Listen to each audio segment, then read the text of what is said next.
আমার চ্যানেলটি ডিসেবলড হয়ে যাচ্ছে উইদিন 7 days।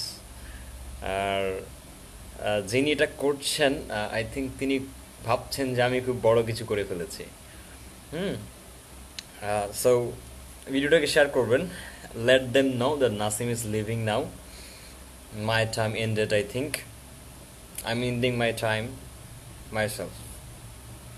আমি ইউটিউবটা আর থাকবো না, কজ প্রবলেমগুলো শোনেন আর ভিডিওটাকে শেয়ার করবেন। অ্যাজ ফ্রিল্যান্সিং নিয়ে আজকে কথা বলেছিলাম, আপনারা জানেন যে, এবং এটা তাসিন ভাই শো আজকে স্ট্যাটাস দিয়েছে, maybe a video is coming about the ICT minister for the real behave. Okay, আমার একটু আগে ভাইয়ের সাথে কথা হয়েছে। সো আনলিমিটেড নোরা কি বলে ভরা আসবে একটু পরে।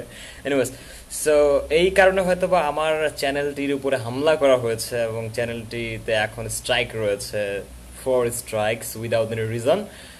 এবং এই চ্যানেলটির জন্য এখন আমি আর কিছু করতে পারছি না। সো যিনি চ্যানেলটিতে স্ট্রাইক দিয়েছেন উনি ভেবেছেন যে এই স্ট্রাইকটা মনে নাসিমের লাইফ থেকে বহুত কিছু নষ্ট করে দিবে। আমি ওপেনলি কচু দেখাচ্ছি এখানে, আমার ইউটিউব যদি নাও থাকে I am still enough, I am okay. আচ্ছা, ভিডিওগুলোতে আমি কোনো কিছু ইউজ করি নাই আজে বাজে।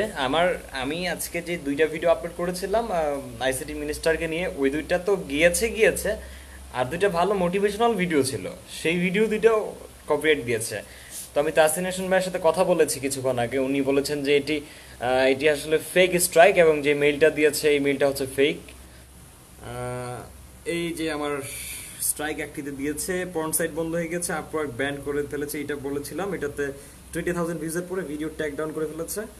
আর একটা হচ্ছে মোটিভেশন দিয়েছিলাম, সেই মোটিভেশনে ট্যাগ ডাউন করছে। সো এগুলো হচ্ছে সব কাহিনী করে ফেলছে। এনিওয়েজ, আচ্ছা, সো আর কিছু বলবো না, এই হচ্ছে ব্যাপার। আর ভিডিওটিকে as much as possible share করে আমার যারা পরিচিত ফ্যান ফলোয়ার্স ছিল, হ্যাঁ, ভালো থাকেন, সুস্থ থাকেন, আল্লাহ হাফেজ।